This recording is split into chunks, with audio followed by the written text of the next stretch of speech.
Well, good morning, good afternoon. This is Jennifer Kenney-Smith. I am with GitLab and super excited to have my new friend and guest, Ann Duncan, the CIO of Department of Energy here to talk a little bit about digital transformation.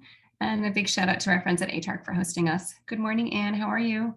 Good morning, Jennifer. I'm good. How are you? I'm super. Thanks for spending some time with me. We talked a little bit this morning about what you're doing in your role, where you've come from, and things you're excited about in regards to digital transformation. If you could just take me on a journey about your career and what you're excited about and what you're working on today. Jennifer, thank you for having me here this morning. I think the background I'll share about my career is that I'm an engineer. I've two degrees in industrial engineering, so that sort of shapes the background that I bring in to my role. That's very process oriented, very structured.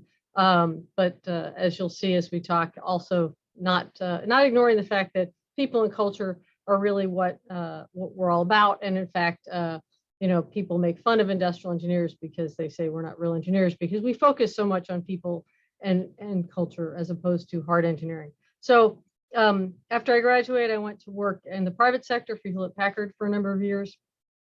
After my time at HP, I went to the public sector and became the CTO for the Palo Alto School District in California, which is one of the top school districts in the country, right across the street from Stanford there in Palo Alto.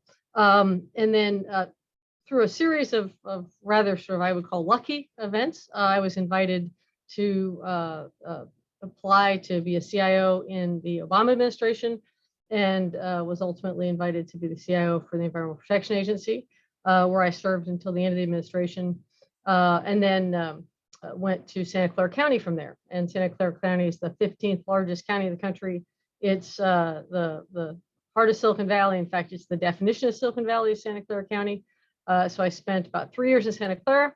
And then after I left Santa Clara, I went to work for Dell in early 2020.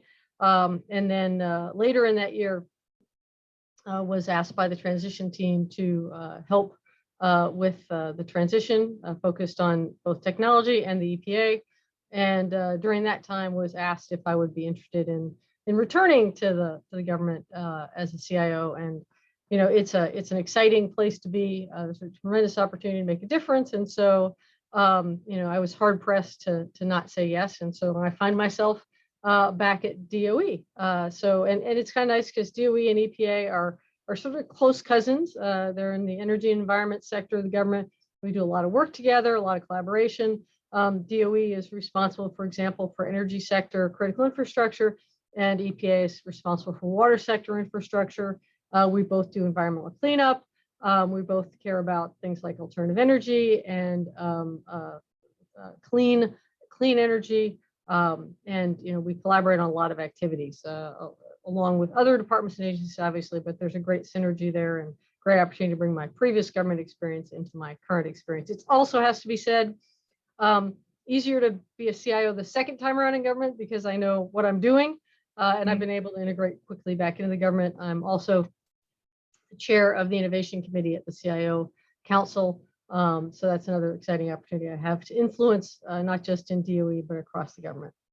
Jennifer, I think you asked about what we're working on and what I'm excited about. We have, just to highlight DOE's mission, is everything from securing the nuclear stockpile and building, helping build nuclear submarines to open science and securing the grid. So we market much of the power that's generated in this country, and we maintain most of the grid in the country.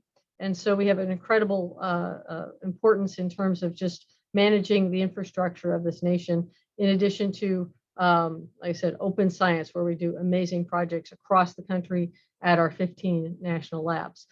Within the Office of CIO, a couple things to highlight that we're working on. Number one, we've been deploying our low-code platform. We've got one deployed, and we're looking to add a couple other options as to other platforms to give people a choice in throughout the organization. That, along with our rapid ATO process, has really allowed us to be able to very quickly deploy new applications in support of things like DOE's hiring surge for the bipartisan infrastructure law, as well as a response to the crisis in Ukraine. So a number of exciting things there, as well as developing a playbook to help folks scale modernization activities. One of the things that has been quite apparent since 2013, where we recognized that we were not successfully building, buying, and operating IT in the federal government, that the way we were doing things just wasn't working, and we wanted to go be more agile. We've developed lots of pockets of agile in the government, lots of pockets of digital transformation, but no scale. And so the real goal of this particular project is to give people a roadmap on how to scale innovation. And so here are some fundamental things you have to put in place, and then here are the plays you can take on to be more effective. And our low code platform is one example of one of the things we're doing to help scale innovation at DOE. Okay, that's a lot. So thank you for all of that. I wanted to go back to the beginning of your career, talking about people and culture. And I wonder how that affects your people, but supports your leadership. And is there a tie back to that and how you lead? So yeah, Jennifer, I think the number one thing is that we think that technology is what's hard, but that's not what's hard, right? We are all learning, and we've all learned over the years that culture is what's hard, and building a culture in which people can be successful and happy is important, in spite of the fact that I know some folks who think work should not be fun. I'm of the opinion that if people are going to spend half their life at work or a third of their life at work, they ought to have a good time. We want to make sure we create a culture where people can feel successful. And in the federal government, it's like other places, but not in the sense that people need all the same things. But what is challenging or lacking in the federal government is a little different. So a lot of what I focus on with organizations is ensuring that folks feel like they have a sense of urgency and a bias for action, because the government, as you and I discussed earlier, is very bureaucratic. Things get bogged down, and people can sort of get resigned to the slowness of government. And so we want to really encourage people to take that next step, to move forward, to take action. And so we want to create conditions where that's possible, where people feel like they have the authority to do that. And the other thing that's really important is having people feel like they can safely take some risks. For many, many years, we've built up processes and systems that are designed to avoid risk. And often, in fact, they don't avoid risk, they add risk, but they're designed to avoid risk. A great example is big monolithic projects with a big procurement, with a big requirement cycle, a big procurement cycle, and a big development cycle. The theory of that is you figure it all out up front, you've got all the answers, it's going to be a great project. Well, we have decades that demonstrate that's not successful. And so we really want people to feel safe in being agile practitioners, and to experimenting the way that one does in an agile environment. And if they fail on a $25,000, $50,000 experiment, that's fine. We can walk away from that experiment. We've done some just this year where we worked on a project that didn't really work out. We bought new technology that didn't work out. We walked away from it and went on to something else. I can explain that. I can justify it. No one's going to call me up to Congress to talk about it, but if they did, I could. Whereas I can't, it's very difficult to explain or justify a $50 million or $100 million project failure. And so we really want to encourage folks to feel like they can take risks. That means knowing that their leadership will support them in that risk taking. So those are a couple of key things that are important about the culture that we're trying to develop at DOE and in government.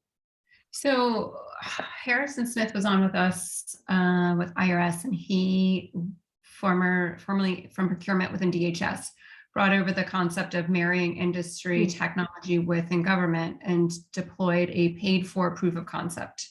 And I think it's $25,000 or so. Sounds similar to what you are encouraging. So there is the safe place, there's the sandbox, there's the support, putting the technology with the culture to help collaborate and then learn best practices before there is this big cost spend if it wasn't going to be helpful. Also, GSA with Technology Modernization Fund is doing that too, where they're bringing in the technology support. If you're running through, there's my project, they're there to support it if you're using that funding stream. Mm-hmm. How has deploying that safe space and empowerment changed how you're seeing your team support new technology proof of concepts or proof of values? So I think that what we're seeing is that as people recognize that it's okay to, essentially try something and then throw it away because it didn't work, they're bringing more new ideas to the front. We're also, it requires that. It also requires the tools and processes where they can do things quickly. Because if we say, great, you can take risks, but we don't build the processes and tools that enable them to do that, then, there's no $25,000 project to be done. So, but we're seeing, very rapid deployments of things on our low code platforms, and share. What I'm excited about too is sharing. So we worked with one of our organizations to build out a chatbot for them. And we've actually had a couple other departments reach out to us and ask to share that chatbot. So it's not just, hey, we can share it within DOE, but we can share with other departments and agencies. And that's something that, particularly since I put my federal wide hat on with the innovation committee, we really want to encourage people to share things. We also collaborate, as I mentioned, across departments and agencies. If you look at the Justice 40 program, DOE developed a piece of that, and then EPA's developed a piece of that, and other departments and agencies developed pieces of that program together to enable the success. So it's not only creating that environment where it's safe and where we can do things quickly, but also sharing across departments. That's awesome. HARC has working groups similar to that, where different government entities come together to share, collaborate, and create something new, right? A blog on it, or a white paper, or a blueprint, essentially, so that we can increase communication and thought leadership to collaborate. To your playbook and your low code, no code, and HCO process so fast. I know a lot of agencies are struggling with that. Where I see the struggle is the consistent messaging of, we don't do it that way, back to processes, procedures, approval metrics. And when you go in your role, if you were to say, what do you mean we haven't done it this way? Show me in the handbook. And then they're like, oh, it's not really in the handbook, but we've never done it different. So there's a lot of, from implementing the hierarchy of the approval matrix. How are you? I'm guessing you've ripped up that old handbook and maybe you're writing the new one, or you're just like, go do it and apologize if it doesn't work. But what are your thoughts around that, and how are you doing it different? Yeah, so it's interesting because, as you know, DOE is a highly distributed organization. So talking about rapid ATO, for example. So I have folks in my own organization who are authorizing officials, and so those folks have worked to have an attitude that says we're going to find a way to make things work, that we will work on new processes. And the idea with a rapid ATO process is the platform gets an ATO that manages 90% of the controls, let's say. I don't know actually what percentage of controls, but a huge percentage of controls are part of the platform. So when you have a new application, you're only doing an ATO for a small portion of the controls because you already have it. And that's what makes that work really fast for us. And so having my staff embrace the idea of doing that, and my CISO and the other AOs throughout the organization recognize that makes sense. But then we've got this distributed organization with AOs all across DOE who don't work for me. So we have an AO community of practice where we share out the concepts and ideas and help them understand how things need to change and how we want things to change across DOE so that people can move fast. And obviously also, if someone's struggling with a particular AO or a particular project, we can reach out from the CIO's office and try and talk with the AO in that particular part of the organization, understand what the challenges are, and help them move that process forward. And it's a balancing act, obviously, because the AOs are empowered to make decisions. And there's a reason they're empowered to make decisions, but we also want to make sure there are checks and balances so that AOs are aligned. So, we're building a process that allows escalations now. So if a particular AO is saying no, they're not necessarily overridden, but there'll be someone who can look at that and see if maybe they're being too conservative or not aligned with the rest of the organization and have a conversation about it. Okay, excellent. Fair enough. All right, so let's jump into the playbook. How did this come into fruition? You even mentioned earlier when we were chatting pockets of information in the government, how to put together this data, asset, and how to help improve the preparing, scaling, and innovating across the board. Right. So yes, I mentioned it for we figured out after 2013 we really started looking at this that we needed to do development differently. That monolithic process wasn't really working very well. We needed to become more agile. And you saw pockets of agile pop up across the government. The other thing you saw, I certainly saw this at EPA, and I'm sure it was true elsewhere, is folks who'd been doing agile in hiding because they were afraid they were going to get shut down because that wasn't sanctioned, were then picking up and starting to do agile and developing, really sharing that out now. And so we're getting these great pockets, but there wasn't much scale. There are a few examples, the software factories in the Air Force, which are a great example of a place where they said, hey, if we do this, if you use our process, we're going to make it easy. Going back to that, how do you change? If you use our process, we're going to make it easy. If you choose another process, it's not going to be easy to get an AO. So they built compliance into using their process by making it easier for people than going the old way. But what we saw is really not a lot of scale. And so I looked at that and I said, I got together with Greg Godbat, who was my CTO at EPA. We wrote a white paper in the spring of 2020 while I was outside the government making a proposal to, how we might be able to do some things to fix this. The playbook was one of them. And so once we're in EPA, we decided we were going to go ahead and create that playbook. My deputy and I and some other folks were really excited about it. So we went out and I didn't do it. Other people did. Interviewed thought leaders across the government and the private sector to get their thoughts on what the top plays are and the conditions that are required to really scale innovation across government. And so that's what we did. And then we obviously folks in my organization went and built those interviews out into plays, and then we put the playbook together, which we're going to be publishing in a couple of weeks. We're going to be launching it at the DOE Innovation and Cybersecurity Conference in Portland the week of June 13th. And then we'll do some more launch activities back in DC later in the summer. But we're really excited about this. We hope it'll be a resource across the government and maybe for some folks in the private sector too. Awesome. Anything from the interviews that you learned that you were kind of surprised by? I think that the most surprising part might be how consistent everyone was across, what they thought in terms of what was necessary. But I will say that I think some of the plays were not what I expected, right? Some of the things I thought were going to be plays actually landed in as enabling activities. And the plays ended up being much more strategic even than I thought they would be in a lot of cases. So, we're excited about what those are and about how we're going to, how that's going to help people. And, none of them are surprising, right? It's not like you look at that and go, oh my gosh, I never thought of doing that.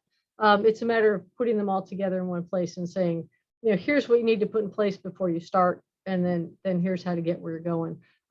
So I think to me, the good news was it wasn't exactly what I expected in terms of the list of things.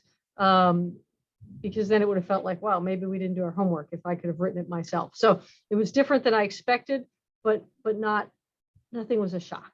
Okay. So, yeah. Well, this isn't your first rodeo. You've seen this before, right? Yeah, I suppose so.